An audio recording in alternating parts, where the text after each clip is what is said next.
Le Ramada Encore Genève, ainsi que son bar et restaurant The Hub, vous accueillent du lundi au vendredi autour de plats et cocktails savoureux. Bonjour et bienvenue à l'invité de Tiredim. Nous sommes aujourd'hui à Stade et nous avons le plaisir d'accueillir Xavier Comtes. Xavier Comtes qui était l'ancien directeur du think tank de Avenir Suisse. Aujourd'hui, vous êtes, comme on peut dire, un électron libre. Et c'est par rapport à ça que je vous pose la question. Bonjour, monsieur Comtes. Bonjour. Comment se porte la Suisse? Est-ce que la Suisse va aussi mal que ça? Alors, la Suisse ne va pas bien, mais pas tellement à cause du franc fort, mais essentiellement par le fait que, si vous voulez, il y a une transition économique très très forte, où les modèles économiques changent pour tout le monde. Et dans ce changement-là, beaucoup d'industriels pensent que leur modèle est là pour toujours. Et donc ne font pas beaucoup d'efforts de changer. Je prends un exemple, dans l'histoire de la montre, les grands industriels pensent que la montre connectée n'est pas un danger. C'est un tsunami. Et ce sera vrai dans la finance, ce sera vrai dans l'industrie, ce sera vrai dans le tourisme. Donc il faut vraiment réfléchir aujourd'hui massivement à changer son modèle économique et penser à refaire des marges, refaire du volume, toutes choses qu'on n'avait pas fait depuis très longtemps. Est-ce que d'après vous, le Suisse d'aujourd'hui ou alors le Suisse d'hier dort sur ses lauriers? Oui, bien sûr. Pas le jeune, moi je dirais surtout, dans le fond, les patrons d'aujourd'hui, qui sont les patrons d'hier. Devraient laisser la main. Ils ne vont pas le faire.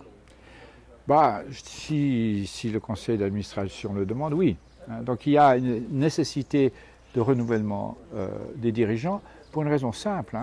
Les dirigeants d'hier, ils ont fait fortune. Ils ont fait fortune dans un certain contexte, celui essentiellement du commercial. Ils ont été très très bons. Mais maintenant, on est dans une transition, la transition du digital. Et la transition du digital n'est pas comprise par les commerciaux. Donc c'est un autre métier et c'est d'autres gens qui le comprennent. Alors ce qui a fait hier le succès de la Suisse, c'est-à-dire la stratégie endogène, est-ce qu'aujourd'hui elle est encore possible? Non.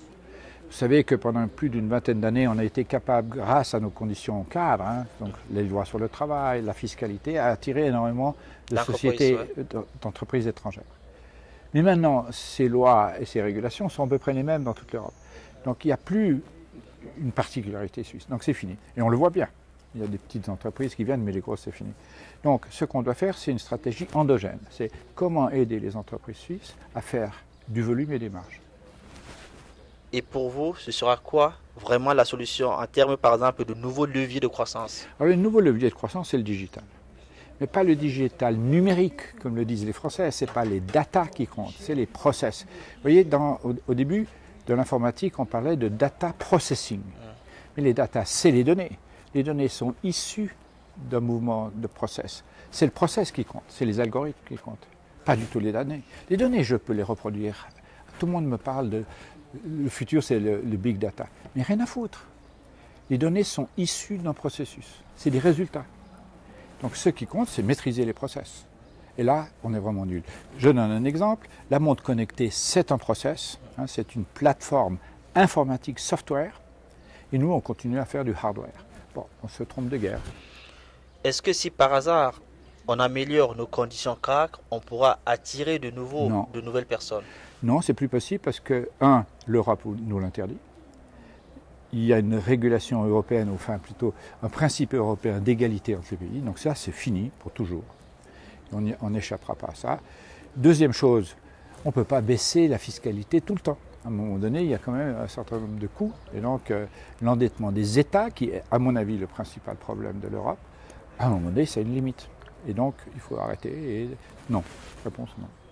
Alors, la Suisse est-elle vouée à la mort? Non, puisque je vous ai dit, si on comprend bien le digital, si on comprend, les jeunes le comprennent. Donc on a un problème de renouveau du patronat, on a un problème de comprendre l'algorithme et le digital. Et on a eu une guerre là l'autre jour au Parlement entre le Suisse allemand et l'allemand, et le français, et l'italien. Mais moi je dis la langue de demain, c'est les algorithmes, c'est la mathématique.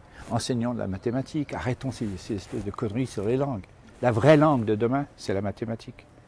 Et il faut réfléchir autrement. Merci M. Comtes pour ces explications. Quant à vous, nous vous donnons rendez-vous très prochainement avec un nouvel invité. Au revoir.